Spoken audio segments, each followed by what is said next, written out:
Hi everyone, just received this phone, just this minute's just arrived, and I thought I'd open it up to show you what's inside. It's quite interesting actually. I've quickly connected it up. It appears to work. Now, it's, according to the blurb, it's an Elektronika TA5.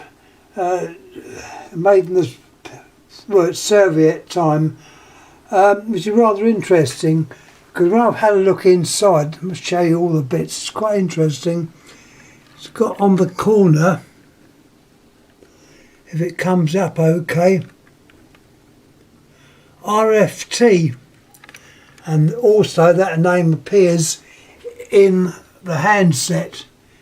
In one of these it's got the name RFT. I think it's in there, it's RFT.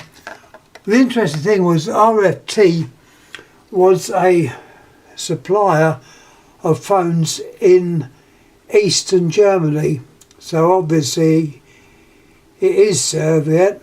This one's got some more writing on the back, which is all in Cyrillic or Russian, so yeah, definitely say this was used in Russia.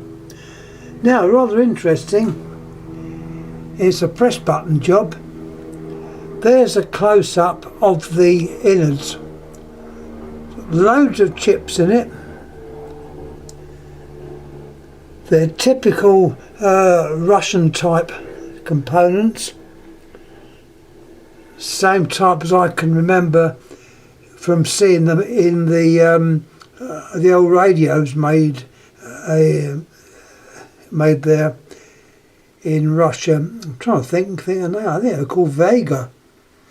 I've got one upstairs. It still works. They're built like a battleship, but it's got typical Russian components. This one I can see has, yeah, the transistors are all along there. They're the transistors. Also in the middle you've got a coil, and the wires coming out of it are really thin. I don't know if you can make it out on here. I've got, trying to make it so you can be able to see it, but that's the part we're looking at, and it's got several windings on it, and the wires come out very thin. Hopefully they're all soldered into a separate point, because I know this works. It works on a pulsing, not on tone, so it's pulse. There are masses of bits in there. That chip in the middle, the size of that. So yeah, I was quite pleased to get this. It didn't cost an arm or a leg. This is the way to actually get the Russian phones, is if they're being sold in England. You haven't got to worry about excessive postal charges as you would from Russia or their areas. They are certainly, the postage is quite high, and often in case it's more than the phones cost. But this one was quite reasonable. Here we've got the other side showing the other components to the phone, presumably your induction coil, the capacitor there that's on the bell circuit. This is all characteristic, normal that you would find.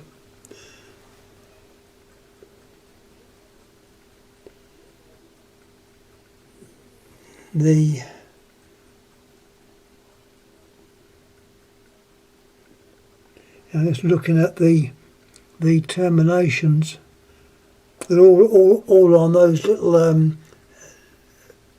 push on type of contacts. Here we have the bell.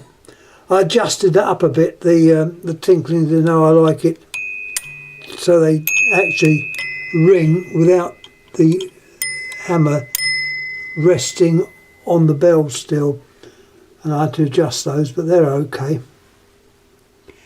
Anyhow, I'm going to put the cover, or place the cover back on, so you can see what it looks like at the front. Funny enough, this is a typical shape of the East German phones. I've never seen them with the I say touch tone. It's not touch tone. It gives out pulses. Show you before I close it up. I've taken we've got the transmitter there, which they've actually soldered the connections on there. It's a bit crude, but at least it's soldered and it's on there, and it hasn't damaged the transmitter. And the receiver is this part here. That too looks like it could be 1983. I don't quite know what that date is supposed to be. It's 19 something 3. I think it's 83. Anyhow, the transmitter has a date on it, 1993, so it's probable that it's actually 93. Anyhow, I'm going to put the cover back on, just to show what it looks like with it back. As I say, it's not particularly beautiful. There's a slight bit of damage there, but as I say,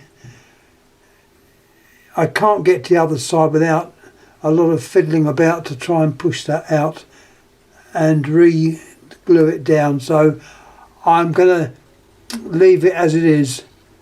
But show it partly shows the age. That's a blank there, which would have been an earth button, but that's no longer used. That's been blanked out. This shape, it is, as I say, is very typical of the RFT phones. And yeah, I think this is what it could be. Anyhow, I'm not going to talk too long. Assume that is okay. Yeah. Oh yeah, I'll show you the wire. The wire's rather not interesting. You've just got one pair. No additional wires, one pair. Nice and easy.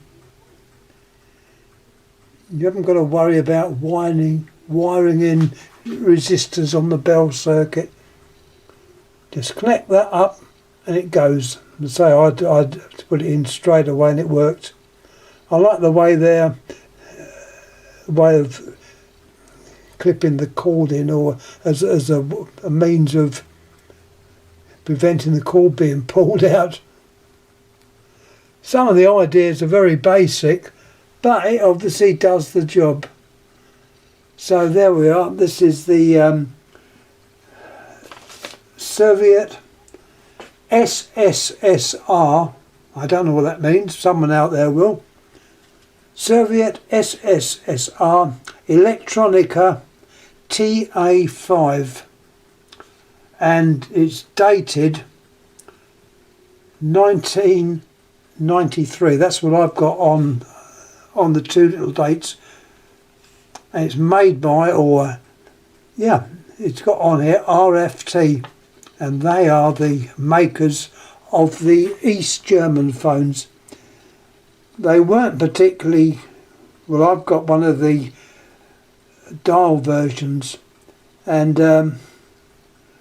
they're not particularly well made. They're obviously made with the material that they had at the time, which was limited, so they made a fairly good job out of what they had, and this phone looks very similar. So I'm going to shut up now. Thanks for watching. Any comments on this, I'd love to know. the sender of this phone was very quick service. I know I moan about the time these things take, but this sender was very good.